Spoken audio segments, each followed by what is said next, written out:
I got to tell you, I just spent the last couple of days having a lot of conversations with hundreds and hundreds of real estate agents down in Southern California. And there's a couple of points that I want to just really bring up to you if you're an agent. The first one is this. The National Association of Realtors, they are the gift that just keeps on giving. I'll tell you, I think the National Association of Realtors should kick the National Association of Realtors out of the National Association of Realtors. Why? Because if they did what they're asking you to do, they would discontinue your membership, they would excommunicate you, and you would be out on the streets alone as a real estate agent, not a realtor. Which, by the way, if you were a real estate agent, not a realtor, all these problems would go away. So let's talk about a couple of them. So based on recent policies of the National Association of Realtors, what's taking place across the country? Well, we know a judge in Illinois is going to pause a Fireside case, a class action lawsuit to be brought against everybody in real estate, claiming they were basically taken advantage of in the same way sellers were in the Missouri case just a few short months ago. And as I've said all along, remember, if you capitulate and you pay up, these attorneys are going to keep coming after you until there's no meat left on the bone. Yet this was a decision by NAR. Of course, we know the Sotheby's real estate agents over in Michigan also have a case against their local multiple listing systems and their state association, claiming they're basically not working in their best interest. And of course, there's Park City, Utah that we just talked about, who's no longer going to be working with clear cooperation. That was a policy put in place by NAR. And what that states is, within 1 day of taking your listing, you have to add that to your multiple listing system. Perhaps they're doing that because they don't want their association putting them, their clients, and that fiduciary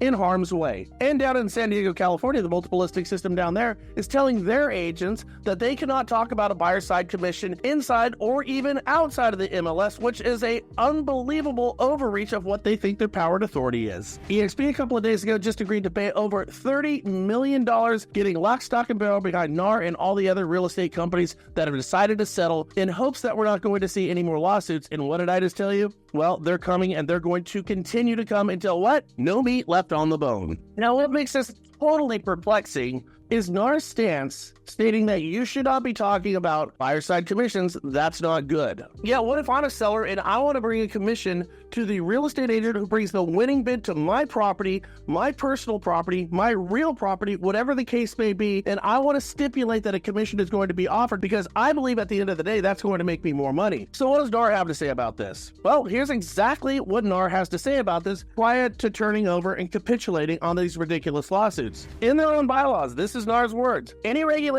restricting or limiting the practice of realtor in the conduct of their business, not NAR's, but your business, unless it concerns ethical practices, is an inequitable limitation to its memberships. In other words, NAR has no place, nor does your state association, when you have a relationship with your client, provided you're not doing anything unethical. Your relationship, your broker's relationship with that seller supersedes anything that NAR could bring to the table. And again, this is in their own words. Now, if you chose to follow what NAR is telling you to do right now and not talk about a buyer-side commission, keep that off your multiple listing system, and if I were your seller and that's what I wanted because I believed it was going to be in my best interest, then that sacred, that moral and legal obligation that we call a fiduciary is being broken by your association who is supposed to be protecting it. NAR goes on to say in their own bylaws, this is not me, this interpretation affirms the basic agency relationship between the listing broker and the agent and the principal, the seller, as defined in the listing contract.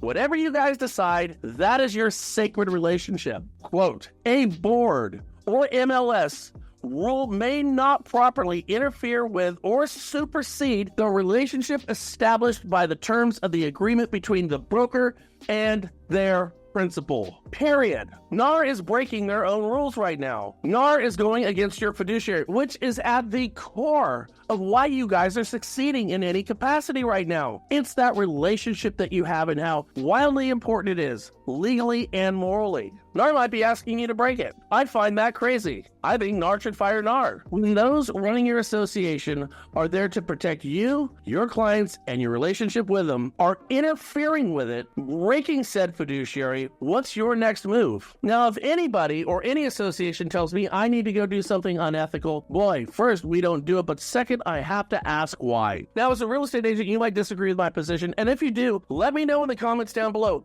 Share this with every agent that you know, because right now I think NAR has to answer some very simple and fundamental questions. Why are you asking some of your agents to break their obligation, legal and moral, as defined by you based on recent occurrences? Listen, the reason these lawsuits are all taking place right now, and the reason why you're having different agents, brokers, and various companies out there leaving or fighting you in the courts is because your decision-making, my friends, is flawed, way out of touch with what's really happening on the streets. Do yourself a favor. Go to some of your constituent members right now and listen to what they have to say. You know, the ones pounding the pavement. With that said, I hope to hear from you in the comments down below. I love to respond to these things, and I hope this helps. Have a great Friday.